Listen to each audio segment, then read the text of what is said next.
my friend moved to a town where people aren't allowed to take photos. I met the mayor, Imposter Bryce.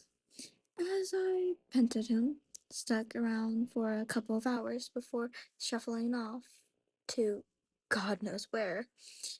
Once he was gone, I took Fugitive in the bedroom and looked the least worn and tried my best to get some shut-eye. Needless to say, I slept like the opposite of a baby. Ambulance sirens stung through the night. Occasionally sounds of sniffing in the backyard bushes rang in my ear. Struggling to fall asleep, I got up to look out of the bedroom window. Outside, a street was empty, save for a man a block away, hugging a lamppost and looking right up at me. Fucking hell. The night and my attempts to rest became a blurry, half awake, half asleep haze. Eventually, the sound of knocking at the front door interrupted my drowsy nap. I left the bedroom approaching the sound and looked through the door's peephole, expecting some horrifying sight or nightmarish creature. It was Bryce. He was flashing the same signal we'd agreed upon earlier. After a minute of gearing up, I accessed the bravery needed to open the door. He entered, and to my great relief, didn't shape into a warlock and rip my face off. Cool of him. He didn't say much, not even hello. His face wore misery, and his weird, colty, sluggish outfit had splattered of blood on it. He desperately shuddered to his room, mumbling incoherently under his breath. Huh? Weirdly, having him home now was enough to temporarily override the PTSD I was feeling from the 24-hour of mindfuck. I went back to the room, and within minutes, I was lights out.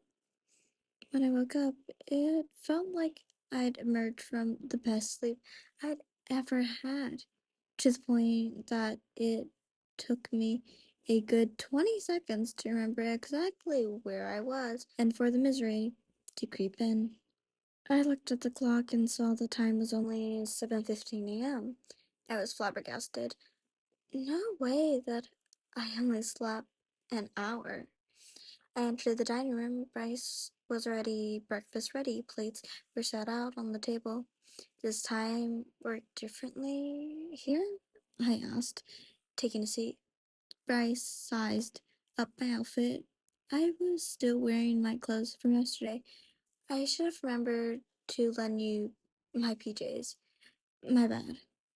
I grabbed a forkful of scrambled eggs. I was hoping he'd start curdling his habit of avoiding my question.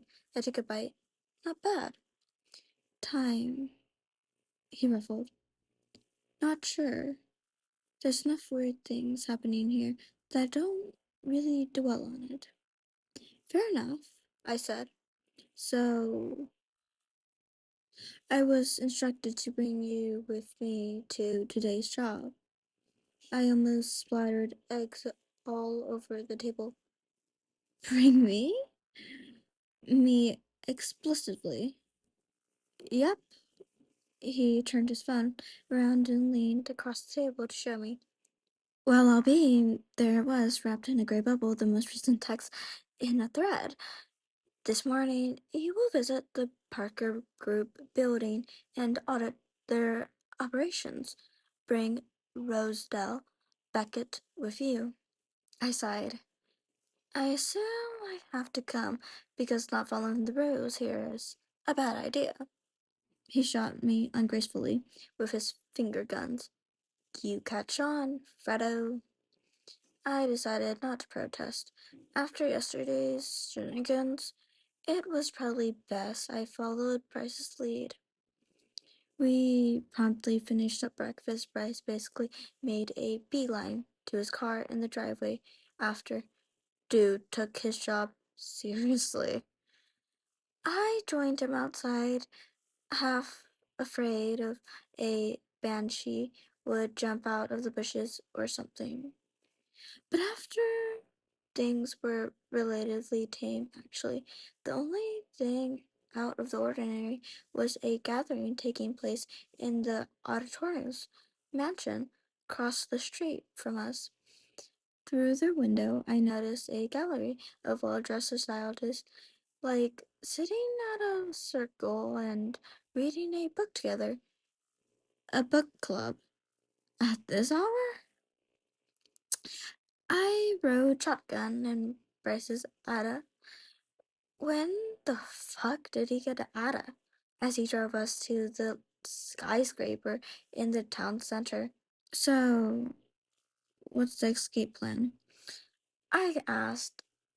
I've always been particularly shit at small talk. I'm sorry? I assume everyone in town is trying to get the fuck out of Dodge. What's the strategy? Friendly reminder that your head gets diverted if you try to escape Rose. Or did you already forget about yesterday? Yeah. But isn't anyone there crafting, figuring out some way to break from this hellscape? Ha! I think we're all still in the learning how not to die phase of things, he replied. Disappointing. Is it only is going to take me a few days to become just as resigned to things as Bryce's. I distracted myself from the melancholy by carefully eyeing the buildings we drove past. Library, convenience store, sex shop, convenience store, auto parts, steakhouse, convenience store. This place is fucking weird. So, I said, you ever been to this building before? Nope. Uh, huh? And what about auditing? That a thing you do regularly? First time. But you know what to do, right?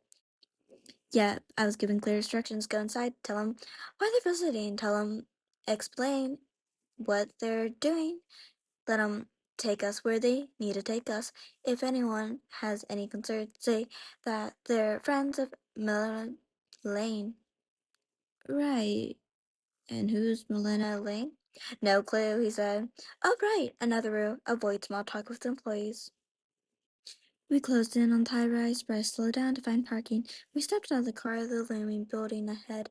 We walked under the protecting compound as the stone pillar framed our path. I noticed groups of people lurking behind the columns, peeking their heads out, almost glaring, some smiling. Bryce, I'm kind of scared. Don't worry about them. They won't do anything.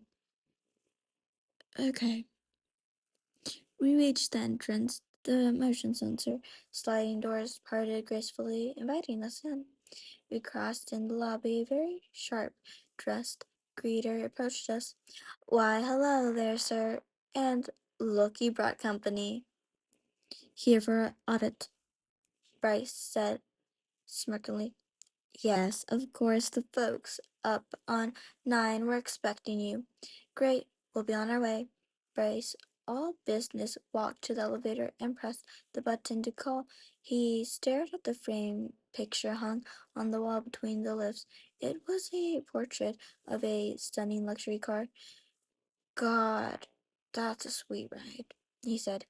Ding! The elevator arrived. We slipped in at the steel box, and Bryce pressed on the button for the ninth floor. It went up. I mean, this isn't too bad. You always wanted to work in a fancy tech office, right? I asked. Yeah, I guess I did. Just getting trapped in this freaky town for that dream to pan out. Huh. I laughed, a little glimpsing of our buddy cop. Dominic was black under non-identical circumstances. He pulled out his phone slamily to check the text thread he had with his boss. Alright, so recap of the rules. If anyone asks, friends of Manila Lane. Manila Lane, I echoed. We'll explore ask the folks what they're doing, go wherever they asked us to. We'll take notes. We won't make small talks with them. Very simple. Got it. I nodded.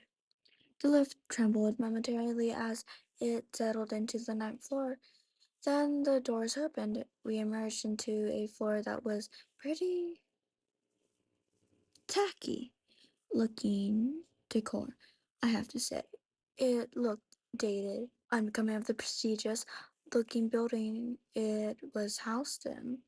We started down the hallway, flanked by the boardrooms on both sides. It sounded like business meetings were underway. Bryce entered one of the rooms seemingly at random. I trailed behind. Inside, a group of gentlemen, all dressed in prestigious white shirts, black ties, and sharp dress pants, sat around an age-laden table. Looks like they all got the dress moment for today. They momentarily paused for their discussion, looking up at us with puzzled stares. Here for Ada, Bryce announced curtly. Carry on. Bryce produced a small note and pen out of his coat pocket and began jotting down notes. The professionals hesitated briefly before assuming their conversation. So, as I was saying, one of the men said, we're finishing the design for the next convenience store. Not the echoes around the table. We need a clear, open road leading to the convenience store. Another contributed, no construction whatsoever. I'll oversee that. Again, a chorus of disagreement from the room. What about blood? A man interjected. Heads turned to his direction. If it's a significant amount of blood outside the convenience store, he simply declared, we'll need to assess to manage it. The pattern continued. Mumble of affronts shares between the employees. I had to ask myself, what in the ever loving fuck were they talking about? Yet my confusion went undershared. Bryce continued to scribble on his note, unfazed. I wondered if Bryce noticed the man seated at the end of the table. Blood pours from his eyes into his fancy shirt. The man was with a disturbing smile who kept whispering instinctively, blood outside the convenience store, blood inside the convenience store. Thankfully, or maybe regretfully, Bryce seemed obvious to him finishing his note taking. He left the room, and I followed.